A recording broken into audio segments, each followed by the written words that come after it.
Hello বাবু। বাবু না, আমি তোর বাবা। ও বাবা, কেমন আছো বাবা তুমি?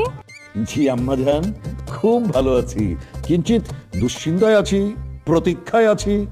আপনি কখন বাসায় আসবেন আম্মি জান? হ্যাঁ হ্যাঁ বাবা, আসবো তো। আসলে আজকে আমরা বিয়ে করবো, তো বিয়ে করার পরে তোমাকে একটু ইমোশনাল ব্ল্যাকমেল করবো, তারপর চলে আসবো। তোর জামাই এখন কোথায়? না বাবা, ওর তো খোঁজ পাচ্ছি না। ওকে ফোন দিতে গিয়ে তো ভুলে তোমাকে ফোন দিয়ে ফেলছি। আরে গাধার বাচ্চা, এটা আমার নাম্বার।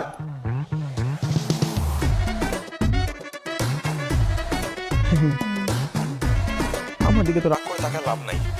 আপনার মেয়ে তো আসলে একটা গাধি। তো তুমি গাধার বাচ্চা বললা কেন? হ্যাঁ, আমার স্বামী কি গাধা? সরি আব্বাজান, ভুল হয়ে গেছে। চুপ!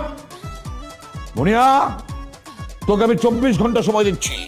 এর মধ্যে ভালোই ভালোই বাসায় যদি ফিরে না আসিস, তাহলে তোর এই আমিরকে আমি বাথরুম থেকে হারপিক এনে খাইয়ে মেরে ফেলবো বলে দিচ্ছি।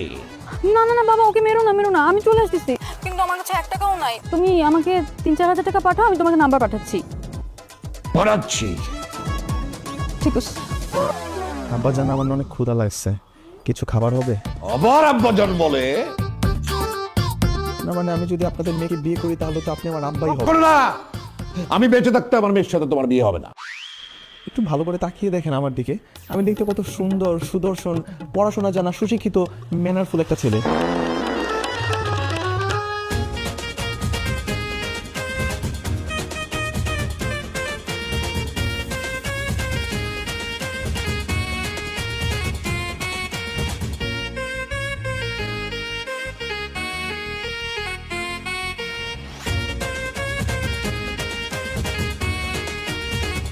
What a timing!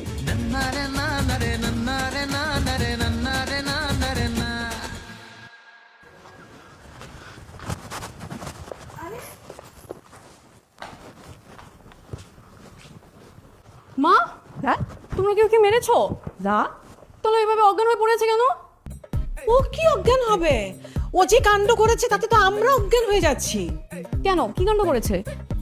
না, কিছু করনি। আবির, আবির, নো টাচ। আবির। মুনিয়া, তুমি আসছো? হ্যাঁ আবির, আমি চলে আসছি। তোমার কিছু হয়নি তো? দেখো না, তোমার জালিম বাবা মানে কেমনে শিকল দিয়ে বন্দি করে রাখছে। কি? বাবা তোমাকে শিকল দিয়ে বন্দি করে রাখছে? বাবা, বাবা, এদিকে এসো। তোমাকে শিকল দিয়ে বন্দি করে রাখছো কেন? ওকে তো আমি শিকল দিয়ে বন্দি করেছি, এবার তোকেও শিকল দিয়ে